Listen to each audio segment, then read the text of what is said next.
Today, brands provide more than just a product. It's more about the experience. Products need to attract customers, and this is no different in the luxury brand market.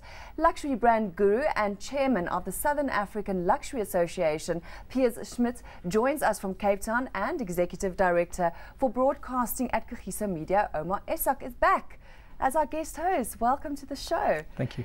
Piers, please answer this question. Why are we such suckers for luxury brands?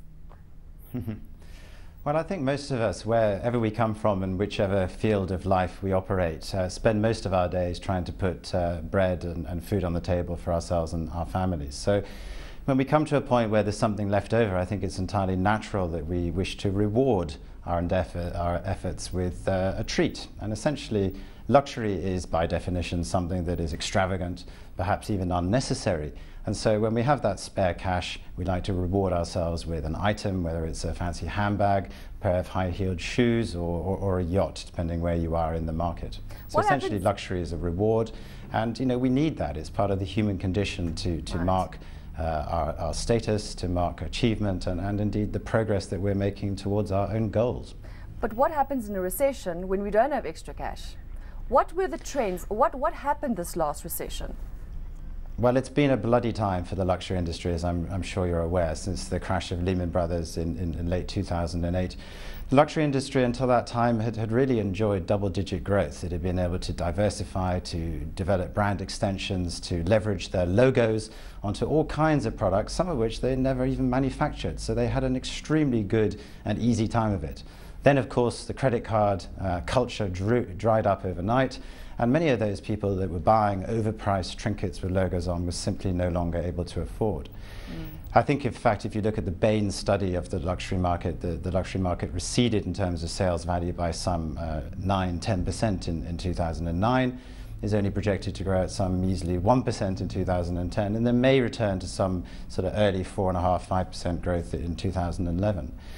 What that has done, of course, is give the luxury industry an unprecedented opportunity to reconsider itself. And I think we will see luxury returning in some respects to its old core values and being less keen to just pursue growth for the sake of it.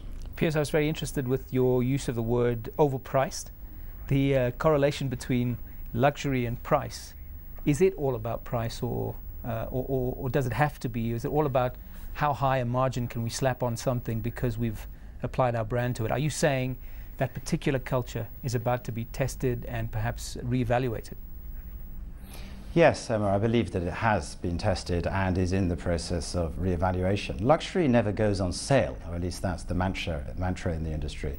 But as the luxury houses found their warehouses full of what we call distressed inventory, in other words, products that they simply couldn't shift, in order to ease cash flows, they had to put that product on sale.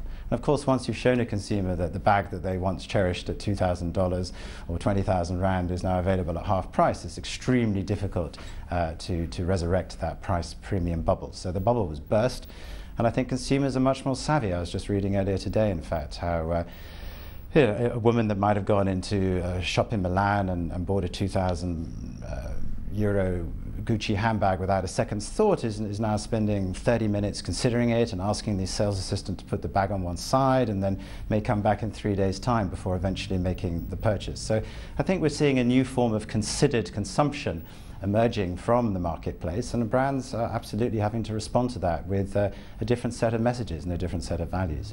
Now, Piers, on the one hand, there's the issue that you've mentioned around pricing and this consideration because of what's happened. But is there increasingly among customers a consideration of the morality around a particular purchase? There's been a lot of exposés of high-priced goods made in sweatshops in China for the lowest possible cost per unit.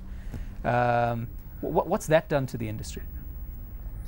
Again, you've hit the nail on the head. In fact, at Sala here, the one and only in Cape Town, just 2 weeks ago, we hosted a seminar which I was pleased to see that 100 members of our wider community attended, called The Responsibility of Luxury. And we were exploring through a number of different speakers and different angles how it is that luxury has to have a point of view about its supply chain. Where are the components that comprise the final products sourced? How are those made? Under what conditions? So yes, consumers are looking for morality, they're looking for ethics, They're looking for sustainability, they're looking for value, they want to know the story that lies behind the brand. They want to know who made the thing. And in fact, that actually gives brands an opportunity to dig deeper into our psyche, to create connections between the manufacturing story and the artifact, the product, or indeed the service that actually represents the brand. Yes.